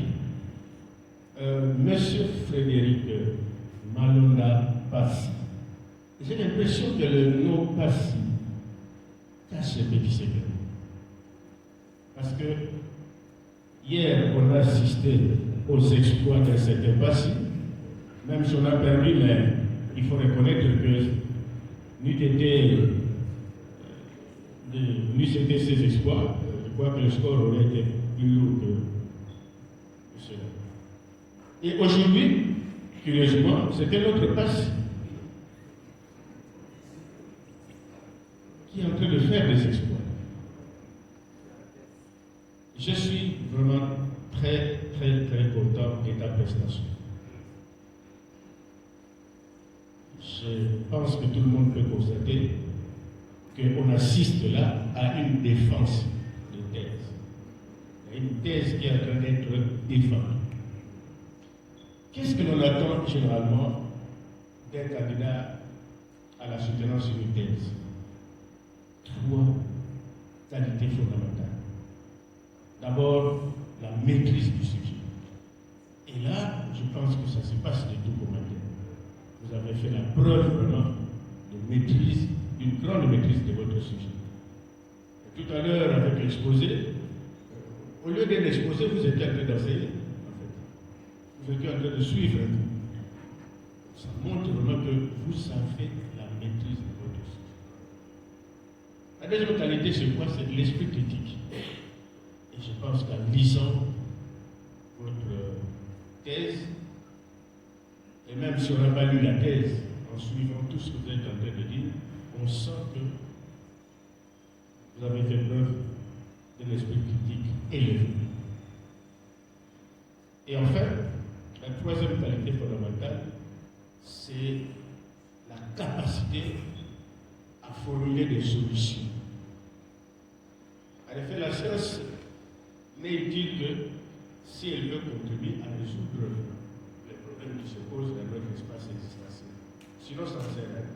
La science, ce n'est pas une simple restitution de connaissances. Et une thèse, ce n'est pas une simple restitution de connaissances. Une thèse, on la juge par rapport à la capacité donc de l'émetteur de formuler des solutions. Vous nous avez même présenté un modèle que vous avez conçu vous-même. Et donc c'est la preuve qu'il y a des solutions que vous préconisez pour pouvoir corriger les erreurs que vous avez constatées dans le secteur, donc en ce qui concerne les innovations dans le secteur de télécommunications. Votre thèse a beaucoup de mérites. Certaines ont été soulignées déjà ici. La structuration est claire, le travail est très équilibré. Au niveau de la rédaction, on sent une rédaction de grande qualité. Le texte se lit facilement. Vous avez même utilisé des termes techniques, mais vous avez su les placer sans alourdir le texte. C'est-à-dire tout en permettant aux néophytes que nous sommes en matière de marketing de vous suivre et de vous comprendre. Et ça, c'est vraiment une grande qualité. Sur le plan de la bibliographie, là aussi, vous avez une bibliographie qui est assez riche, diversifiée. En tout cas, j'ai fait le constat, en ce qui me concerne, que vous avez bénéficié d'un encadrement de qualité. C'est-à-dire que le travail était bien suivi, et c'est ce qui vous a permis de pouvoir nous présenter un travail très bien fait. Vous avez aussi su intégrer toutes nos observations. En tout cas, moi, je me suis retrouvé dans les observations que vous avez faites, même si je ne suis pas un enquêteur, un lecteur externe, mais vous avez constaté que j'ai fait des observations assez pertinentes. Et vous en avez tenu compte. Je suis très content aussi pour ça. Je vais poser quelques questions qui traduisent en fait mes préoccupations. Mais vous voyez, je viens de dire que moi je ne suis pas marketeur, moi je suis juriste. Ne vous étonnez pas que mes question ait une certaine touche juridique.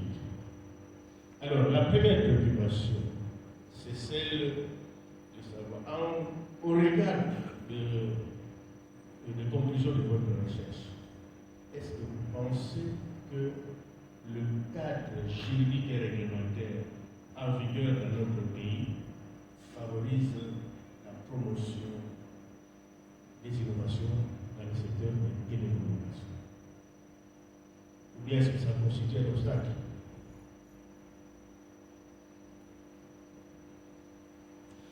Deuxième préoccupation. Comment est-ce que vous appréciez l'incidence de la fiscalité et des différents textes, des différentes taxes applicables aux entreprises de télécommunications à RDC? Est-ce que ça ne bloque pas ou bien est-ce que ça permet de pouvoir encourager les innovations? Et enfin, troisième préoccupation, vous avez conçu un modèle que vous avez même baptisé OPSI MPF.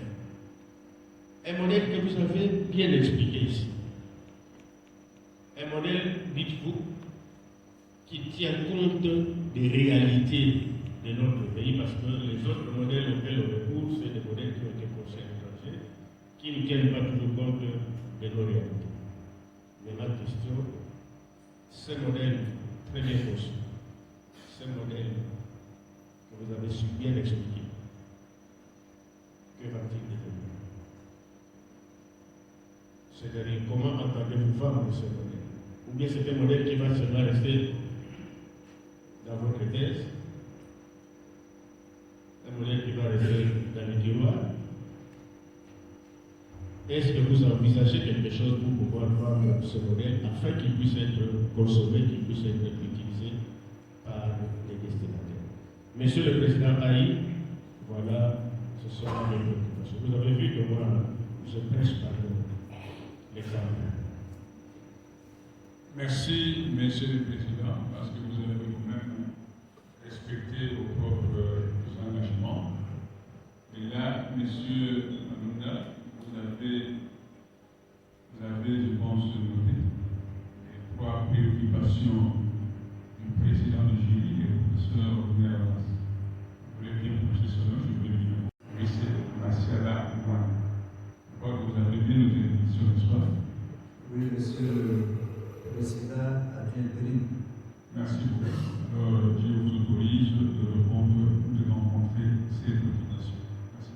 Merci pour la parole à porter.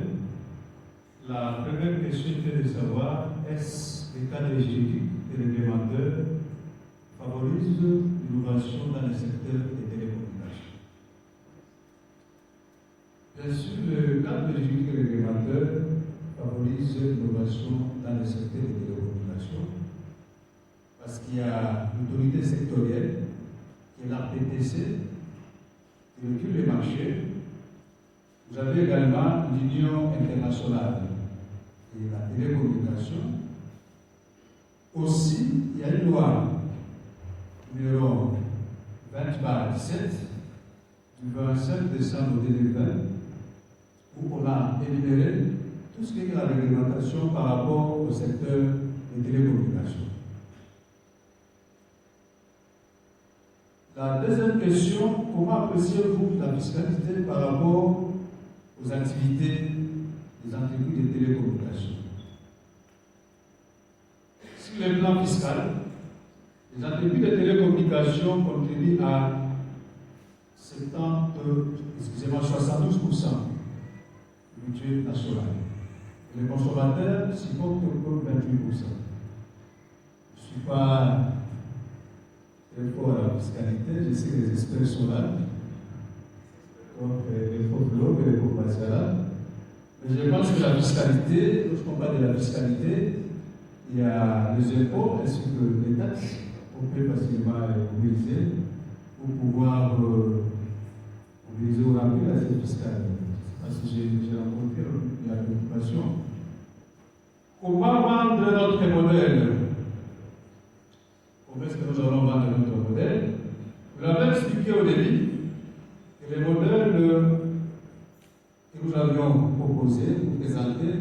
selon les spécificités locales. C'est-à-dire, nous allons d'abord commencer à saisir les entreprises de télécommunications, parce que déjà au niveau de la première étape, qui est mondiale, j'avais parlé de Vodacom Congo. Nous avons été ici par la société Vodacom. Nous avons été tête à tête avec Albert Boyo, le directeur marketing de Vodacom. Et la société a mis à notre disposition tout ce qui est comme information pour pouvoir aboutir aux résultats. Et les résultats qui vont ressortir de notre thèse vont permettre à ce que une société puisse changer les valeurs, de percevoir des innovations, mais également la gestion au quotidien. Nous allons parler des éléments qui ne favorisent pas la gestion quotidienne et l'innovation marketing dans ces entreprises. Merci.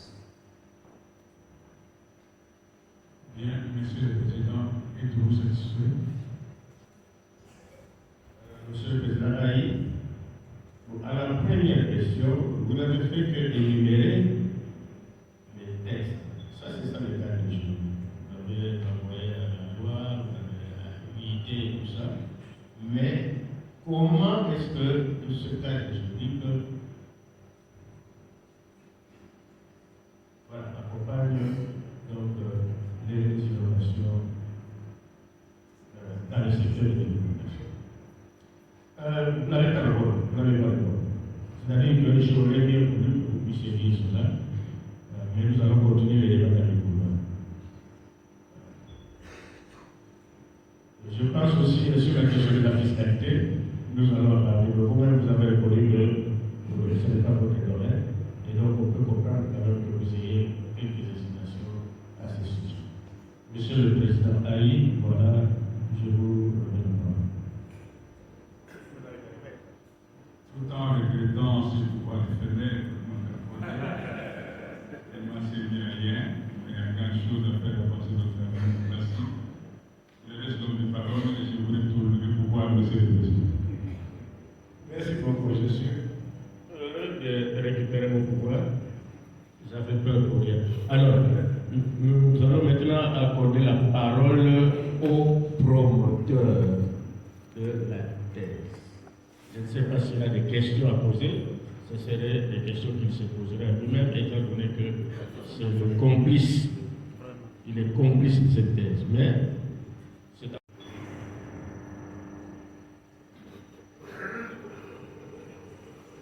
Éminent professeur président du jury, je ne peux pas me permettre de poser des questions parce que, comme vous l'avez bien si précisé, c'est comme si je me poserais la question moi-même, question auxquelles je serais obligé de répondre parfaitement d'ailleurs.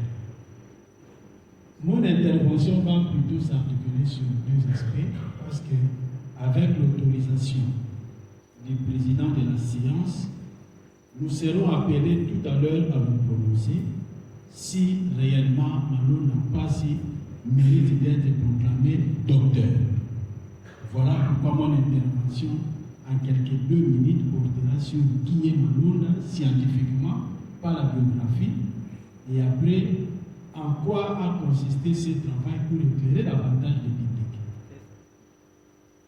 Monsieur le Président, c'est qui est docteur? Dans le mot docteur, nous avons la doctrine. Doctrine, théorie. Un vrai docteur, c'est quelqu'un à qui, lorsqu'on pose la question quoi, où, quand, comment, il ne commence pas directement par donner la réponse. Il commence toujours par selon tel. Il évoque toujours les maîtres pour justifier qu'il a la maîtrise de la doctrine ou de la théorie. Vous l'avez si bien constaté qu'à chaque question qui a été posée à Malonda, il évoquait toujours les doctrinaux. Cela signifie qu'il a la doctrine. J'étais vraiment soucié de me poser la question, mais à qui céder la chaire marketing, puisque nous sommes à la porte de la sortie. Débat que nous avons eu avec mon confrère complice de tous les jours, le professeur Kabogo, avec qui nous conduisons la chaire marketing de l'UPEN. Moi, je viens de découvrir aujourd'hui un remplaçant, une pièce de l'échange parfaite. quitte au jury d'apprécier si vraiment il mérite d'être appelé docteur après avoir fait preuve de la maîtrise de la doctrine en marketing. Le travail que voici, qui a porté sur l'innovation marketing, à mon avis, c'est l'innovation théorique ou l'innovation doctrinale. Tous les marketeurs le savent, sans exception, que lorsque vous êtes en concurrence, il faut profiler des stratégies appropriées pour se maintenir. Et tout le monde, tous les marketeurs, les chantent comme du refrain. Il faut utiliser la publicité, la promotion des ventes, les parrainages, et ainsi de suite, et tout ce qu'on peut essayer. Mais on a constaté qu'il y a une certaine monotonie dans ça, au point qu'il y a une certaine stagnation dans plusieurs sociétés en compétition. Par conséquent, il faut innover. Cette innovation peut être abordée de deux façons. Soit par l'incrémentation, c'est-à-dire ajouter un plus dans ce qui existe déjà, ou alors par la démarcation, faire autrement que les choses.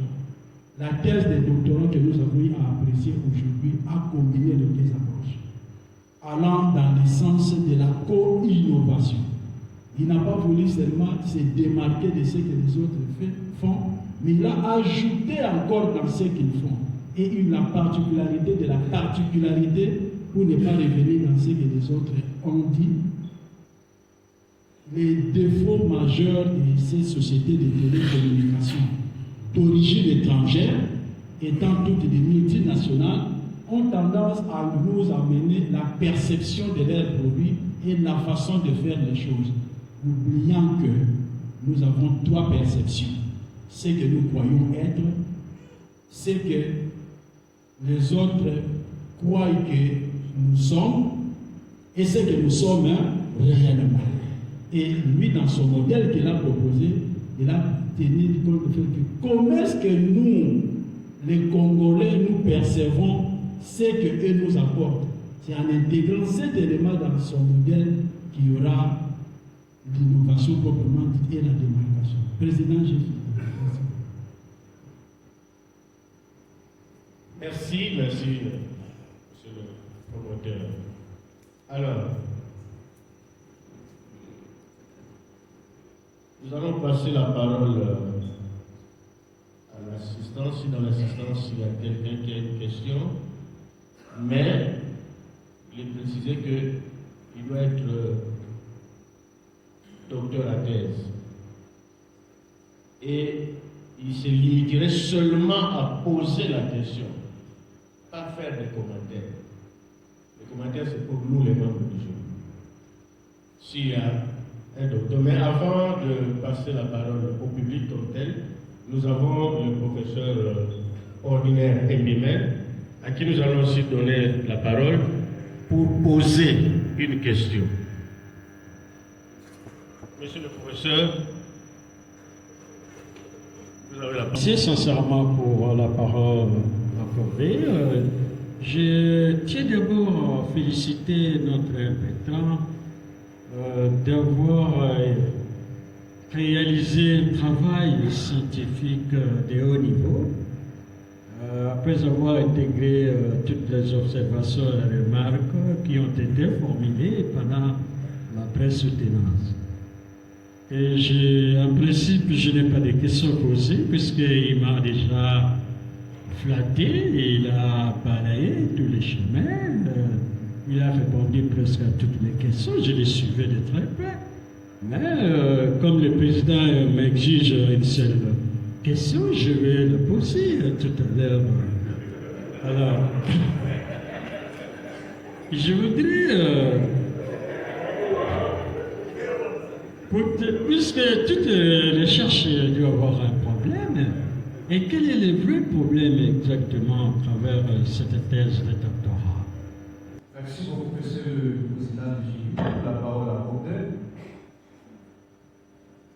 Le problème pour cette thèse de doctorat a été résumé au concept si appelé, autrement dit, les trois lettres alphabétiques. Il y a la lettre A, la lettre C et la lettre A. à cette application, c'est la connaissance et l'autre état, c'est l'adoption. Ce sont des entreprises de télécommunications qui doivent appliquer les différentes innovations sur le marché. Et ces mêmes entreprises doivent impérativement chercher à faire connaître les innovations. Ensuite, ces entreprises doivent chercher aussi à faire adopter ces innovations. Et dans les cadres de notre recherche, nous avons compris que l'adoption des innovations posait un problème sérieux. Mais également, le problème peut se décider sur la première question secondaire, qui était de savoir les facteurs qui ne favorisent pas ou les déterminants qui ne favorisent pas l'adoption des innovations. Et ces déterminants ont été ignorés dans notre modèle, en commençant par les facteurs organisationnels, les profils socio-démographiques, l'influence sociale et communication marketing, l'expérience utilisateur par rapport aux besoins. Et la réponse aux besoins, c'est quoi? La réponse aux besoins nous renvoie au désir. Vous avez dit que le besoin, c'est un manque éprouvé par un individu. Le désir, c'est un moyen privilégié pour satisfaire un besoin. Merci. Il y avait le professeur Pascal, je pense, qui a une question.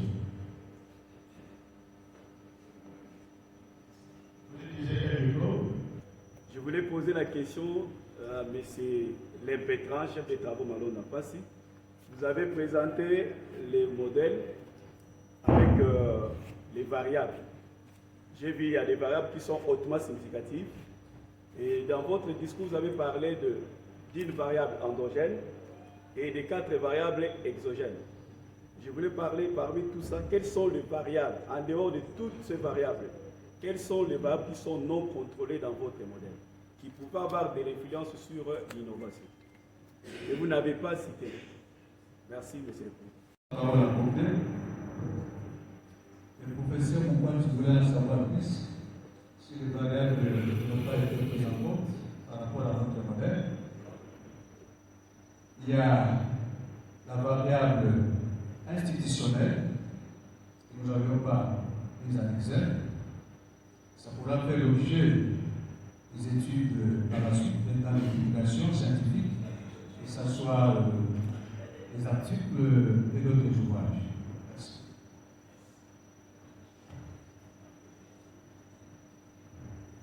Merci. Je pense que le jury a terminé son évaluation.